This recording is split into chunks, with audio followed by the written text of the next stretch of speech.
సమస్యలు ఉన్నవారు రాజధాని వరకు రాలేరని, ప్రజల సమస్యలను స్థానికంగా పరిష్కరించే వాళ్లు ఉండడం గొప్ప విషయమని డిప్యూటీ సీఎం భట్టి విక్రమార్క అన్నారు. భూపాలపల్లి జిల్లాలో పరిశ్రమల శాఖ మంత్రి శ్రీధర్ బాబుతో కలిసి పర్యటించిన భట్టి విక్రమార్క పలు అభివృద్ధి పనులకు శ్రీకారం చుట్టారు. ఈ సందర్భంగా బీఆర్ఎస్ ప్రభుత్వంపై పలు విమర్శలు చేశారు. భూపాలపల్లి జిల్లాలో పరిశ్రమల శాఖ మంత్రి శ్రీధర్ బాబుతో కలిసి డిప్యూటీ సీఎం భట్టి విక్రమార్క పర్యటించారు.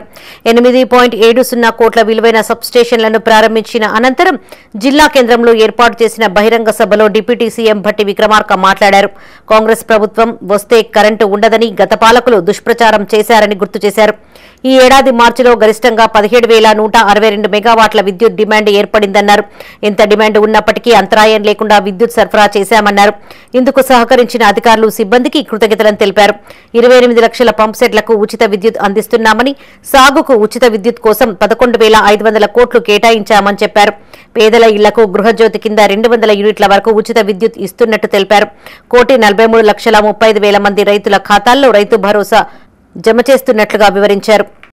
చెన్నాపూర్ కొత్తపల్లి గోరి మండలానికి సంబంధించి 1,40,00,000 రూపాయలతో 33/11 kV సబ్ స్టేషన్ ప్రారంభోత్సవం చేసుకున్నాం. అట్లాగే నూతనంగా మరో 3 సబ్ స్టేషన్లు మంజూర్ నగర్, ధర్మారావుపేట, నవాబ్పేట సంబంధించినటువంటి 3 మండలాలు భూపాల్పల్లి, గన్పూర్, ములుగు, చిట్యాల మండలాలకు సంబంధించి మరొక 7,30,00,000 రూపాయలతో సబ్ స్టేషన్లు శాంక్షన్ చేసుకుని ఈరోజు భూమి పూజ కార్యక్రమం చేసుకున్నాం.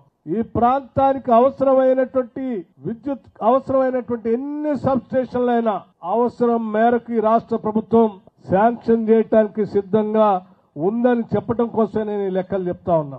కాంగ్రెస్ ప్రభుత్వం వస్తే కరెంటు ఉండదని చెప్పి అనేక రకాలుగా ప్రచారం చేశారు. కానీ కొన్ని లెక్కలు తప్పనిసరిగా ప్రజలకి ఇలా ప్రచారం చేసే వాళ్ళకి తెలియాల్సిన అవసరం కూడా ఉంది. కాబట్టి 1-2 లెక్కలు కూడా నేను ఈ సభ ద్వారా రాష్ట్ర ప్రజలకి ఇటువంటి తప్పుడు ప్రచారంతో బతకాలని చూసేటువంటి రాజకీయ నాయకులకు కూడా ఈ సమాచారం చేరాలని ఇక్కడ చెప్పదలుచుకున్నాను. 2023 మార్చి నెలలో ఈ రాష్ట్రంలో పీక్ డిమాండ్ 15,000 మెగావాట్లుంటే కాంగ్రెస్ ప్రభుత్వం వచ్చిన తర్వాత 2025 మార్చి నెలలో 17,162 మెగావాట్లకు సంబంధించిన పీక్ డిమాండ్ వస్తే కూడా, అంటే దాదాపు గతంలో వాడకం కంటే 2,000 మెగావాట్ అధికంగా ఈ రాష్ట్రంలో కరెంటు వాడితే కూడా 1 నిమిషం కరెంటు పోకుండా రాష్ట్ర వ్యాప్తంగా 24 గంటలు కరెంటు ఇచ్చినటువంటి ఘనమైన చరిత్ర కాంగ్రెస్ ప్రభుత్వం.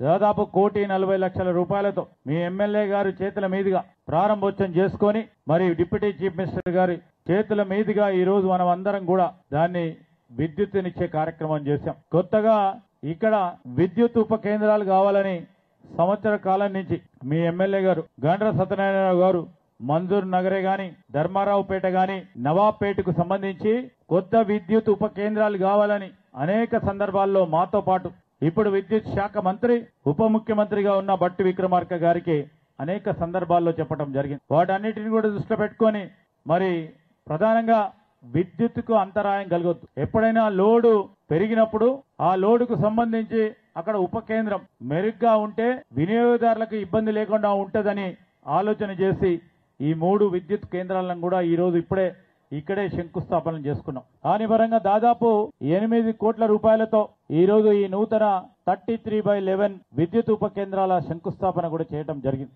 తెలంగాణ సంబంధించి మనదంతా కూడా భూపాలపల్లి కొత్త జిల్లా. ఈ జిల్లాకు సంబంధించిన విద్యుత్ అవసరాలను దృష్టిలో పెట్టుకొని రేపు రాబోయే కాలంలో 5 సంవత్సరాలకో 10 సంవత్సరాలకో కాకుండా ఒక 20 సంవత్సరాల వరకు ఒక దీర్ఘకాలిక ప్రణాళిక సిద్ధం చేసుకొని ఇక్కడ వేదికపై ఉన్న CNMD గారితో పాటు చీఫ్ ఇంజనీర్లే గాని, మరి క్షేత్రస్థాయిలో పనిచేస్తా ఉన్న మా AEDలు కూడా నేను ఒకటే మాట మనవి చేస్తా ఉన్నా. మన ప్రణాళిక రాబోయే తెలంగాణ రైజింగ్ లో 2047లో ఏ విధమైన విద్యుత్ అవసరాలు ఉన్నాయో దానికి అనుగుణంగా మన ప్రణాళిక సిద్ధం చేసుకొని ముందుకెళ్లే కార్యాచరణ తీసుకుంటున్న తరుణంలో